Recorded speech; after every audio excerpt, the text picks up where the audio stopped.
Halo, hai hai hai hai hai hai hai hai hai hai hai. Masih dengan pakaian yang sama?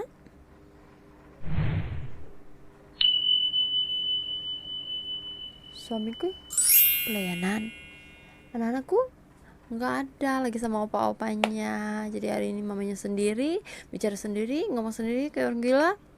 Tapi nggak apa-apa. Ya, saya mau bicara tentang kehidupan saya yang super luar biasa. Saya mau bilang saya bukan hebat, saya mau bilang saya bukan wow lah, tapi saya mau bilang saya punya keluarga yang hebat, saya punya suami yang hebat, saya punya anak yang hebat, saya punya keluarga besar, papa, mama, oma, opa, semuanya yang hebat. Kenapa saya bilang hebat? Karena saya mau jadi orang yang tetap bersyukur dalam segala sesuatu.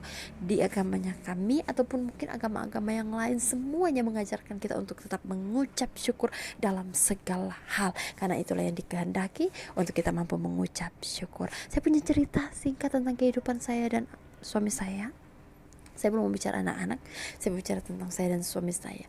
Kami punya kehidupan yang mungkin bagi orang lain, wow, mereka punya ini, mereka punya itu, bisa ini, bisa itu. Tapi kami punya kehidupan yang terbentuk sekarang ini jadi seperti ini, yang enak dilihat, enak dipandang, dan semuanya benar-benar real. Itu dimulai dari banyak pertentangan, banyak tantangan, banyak pergumulan, banyak hal yang terjadi, dan saya belajar banyak dari setiap kesalahan. Karena memang dalam rumah tangga mungkin banyak yang bilang bahwa rumah tangganya keluarga sorry, rumah tangganya keluarga ini gitu-gitu aja, rumah tangganya begini, rumah tangganya begitu, hidupnya begini so. Tapi bagi saya, rumah tangga saya adalah suatu hal yang hebat yang Tuhan kasih buat saya. Pertama, ketika saya membangun rumah tangga kami itu dikaruniai anak, namanya anak kami Juliano. Kami hidup bahagia, hidup dengan segala sesuatu yang kami punya. Dan ingat bahwa rumah tangga hebat tidak terbentuk dari kehidupan yang enak-enak, tapi rumah tangga yang hebat terbentuk dari suatu hal yang mungkin sulit menjadi hebat dan luar biasa. Kami diterpa dengan satu pergumulan itu juga mungkin dari saya, karena jujur ya, saya sebelum ketika menikah saya pikir, apa sih rumah tangga saya? Kenapa sih rumah tangga saya? Kok rumah tangga orang lain begini? Rumah tangga orang lain begitu? Kok rumah tangga mereka tuh enak banget, suaminya begini, suaminya begitu, anaknya begini, anaknya begitu, orang tuanya begini begitu, dan punya ini, punya itu. Dulu saya mikirnya kayak gitu, sampai ada satu waktu dimana saya mau berpisah dengan suami. Pisah, gak mau dengan kamu, rasanya gitu ya. Tapi enggak lah, sampai hari ini kami tetap aman, bahagia selalu, dan saya bahagia dengan keluarga saya. Kemudian saya memikirkan, kok suami saya begini? Saya itu iblis atau setan itu dia ganggu pikiran saya. Kamu tuh itu lebih baik loh, itu ada orang yang terbaik, orang yang sana itu mampu beri yang terbaik. Wow, saya tergoda. Saya mau cari orang lain, menggantikan suami saya dengan berbagai alasan. Sampai saya pernah tulis satu surat, dan surat itu ditandatangani oleh suami dan saya bahwa kami mau berpisah. Tapi hebatnya adalah saya punya suami yang hebat. Bagi orang lain, mereka akan berpikir, ngapain pertahanin wanita kayak gitu? Ngapain pertahanin wanita yang hidupnya kok begitu? Gak enak banget kan? Udah ya natin, udah mau ninggalin. Karena memang benar, saya bilang bahwa saya itu kejam. Ketika saya melakukan itu, saya merasa bahwa saya itu kejam banget, kejam. Dan kejamnya itu bukan cuma sekedar kejam, tapi kejamnya itu banget, pakai banget. Kenapa?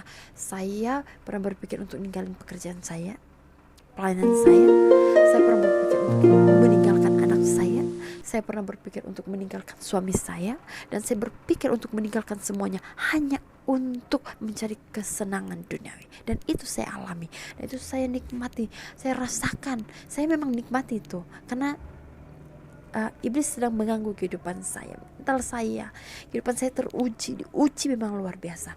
Tapi di satu sisi saya mulai melihat bahwa ketegaran suami saya itu bangun semangat saya untuk Tuhan, saya gak mau lari dari suami saya. Tuhan, saya gak mau pisah dari suami saya. Saya mau tinggalin orang yang begini. Mungkin orang bilang, suami kamu kok begini, sama kamu kok begitu. Saya itu enak hidupnya. Kalau mungkin orang ketika saya belajar sekarang, dulu saya bilang ke suami, saya gak mau uang itu kamu yang pegang. Saya istri, saya nuntut gitu. Tapi saya mulai sadar, kalau uang itu saya yang pegang, pasti habis percuma. Tapi karena uang itu dipegang oleh suami, maka saya bisa beli ini, saya bisa beli itu. Apa yang kami mau bisa ada, dan setidaknya bisalah. Kami gak punya kehidupan yang mewah, kehidupan yang punya mobil ini. Tapi karena suami saya mampu untuk memanage segala sesuatu, sekalipun kami banyak tantangan, banyak pergumulan, dan sekalipun rumah tangga kami hampir pecah, hampir hancur, hampir retak, tapi kami tetap diberikan kesempatan untuk menikmati hidup rumah tangga yang dimana ternyata dari situ saya sadar Tuhan beri saya suami yang dia bukan hanya jadi sekedar suami, tapi dia mampu jadi kepala dalam keluarga. Dia mengambil tugas saya, bukan mengambil, tapi membantu saya ketika saya tidak mampu untuk mengurusi rumah tangga, mengurusi segala sesuatu, dan kami merasakan dan menikmati itu semua. Sehingga dari sana saya tahu bahwa suami saya seperti ini, orangnya ternyata seperti ini. Dan baiknya Tuhan adalah Tuhan mau proses saya sedemikian rupa untuk boleh ada dan menikmati hidup bahagia bersama dengan suami dan anak-anak saya. Kenapa saya selalu membanggakan suami saya? Di depan suami bilang, saya enggak terlalu suka banggain dia karena tapi kalau di belakangnya dia, saya suka banggain dia karena dia sabar, dia suami yang hebat, suami yang membanggakan.